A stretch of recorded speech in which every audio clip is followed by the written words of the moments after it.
So I want you to pick a team that is considered a bad team. And, I've done this every year. A couple years ago, I beat on this drum, I swear, for 6 months. The Minnesota Vikings, I'm like, this is a 10, 11, 12 win team, and they were. Like they were They were headed to the undervalued. playoffs last year Why? until Cousins ripped his Achilles. Yeah. So I think I'm in the minority here. I want you to think, I'll go first, of a team you think's undervalued. I think it's Denver. So they drafted an edge rusher. That is an area of need.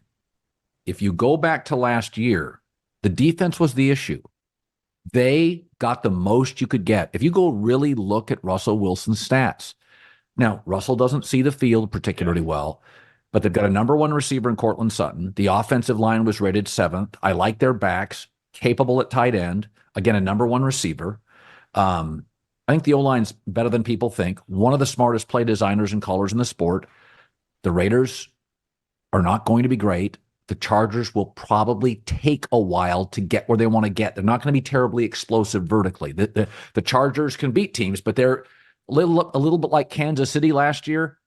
They're not blowing people He's out. gonna They just try to don't. They play in don't 20-17 type games. all every week.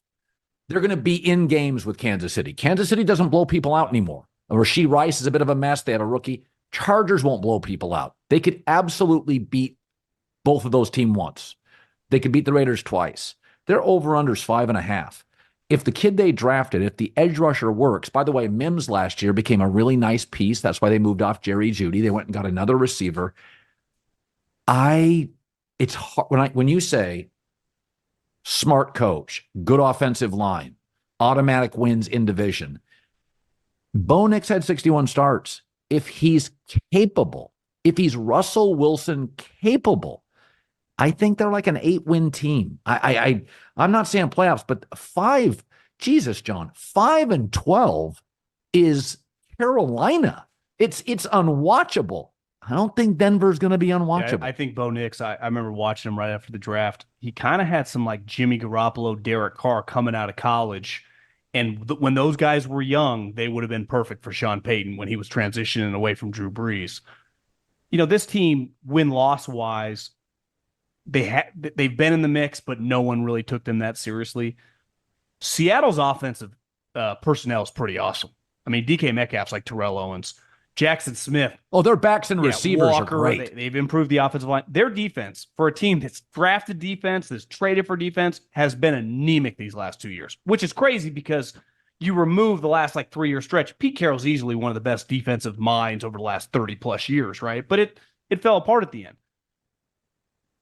Geno Smith, I'm not the biggest believer, but he has not really been their issue of just being competitive. It's their defense. They couldn't stop a soul. Well, they get the boy genius from Baltimore, who easily had the best defense in the league last year. Listen, Stafford's already kind of bitching and moaning. I need a little more money. And Stafford was awesome last year, but that elbow goes. We've seen what happens if he's on the shelf. It's one thing if he misses one game. It's another thing if he misses a month and a half. He's the linchpin of the whole operation. If something were to happen to Stafford, I could see Seattle being right there. Because you can already tell, like, are the Rams, like, do we really want to double down on this? It was an awesome season. Can we just play out the contract? To me, Seattle's a quarterback away in the next couple of years. I'm sure Schneider's going to be all over him in the draft this year. I think that they are a very unique spot, equipped in the future. If they could ever find, just even get their Brock Purdy, or just a guy that's really good, cheap contract, they would be a problem. Because what Mike McDonald did these last 2 years, and specifically last year, he embarrassed Kyle Shanahan on Christmas night. I had a buddy on the Baltimore Ravens staff. They were all calling him boy genius around the room. Like, he is a special defensive schematic guy. And we question that side of the ball running a team, but he does inherit players everywhere on offense.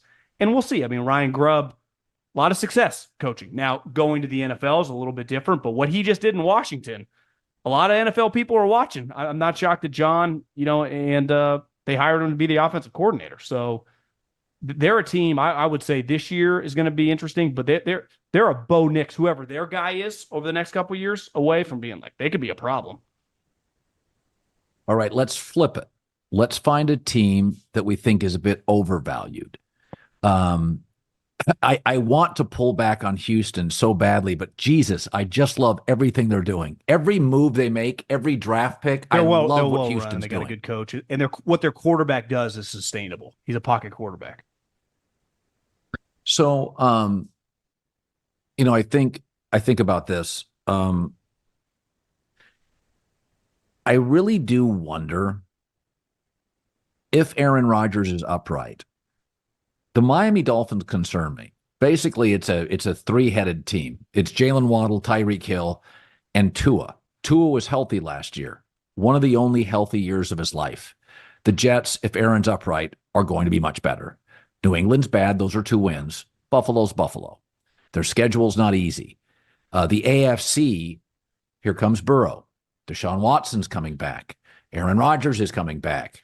Shit, man. Last year was the year the getting was good if you're an AFC team. Like it was everybody's banged up. Trevor Lawrence wasn't healthy. Anthony Richardson got hurt. CJ Stroud's a baby. Didn't the Dolphins have like a 4-game lead after Thanksgiving? I mean, how the hell did they blow that division? And I look at Miami and I'm like, I could just see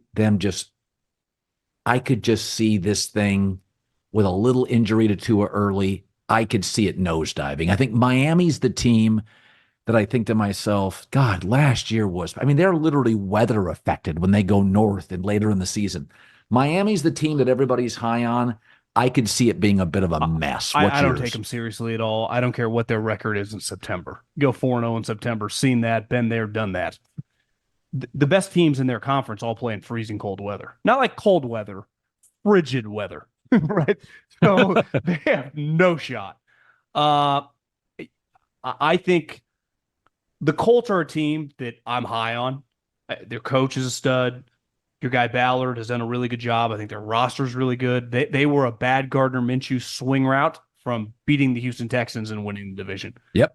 But their quarterback has played. He's much more physically gifted and much more talented. But a little Trey Lancey, he just hasn't played much football over several years now. So you're very dependent on this guy. It's like, well, if he's awesome, well, yeah, I mean, I haven't really seen him on the field. And then last year, it's one thing to get hit by Ray Lewis, right, or John Lynch in their prime and get a broken shoulder or whatever. He had some injuries where you're like, I didn't even think that hit was that violent. And the thing about football is some guys are just durable. This guy never missed a game in 15 years. Eli. Yeah.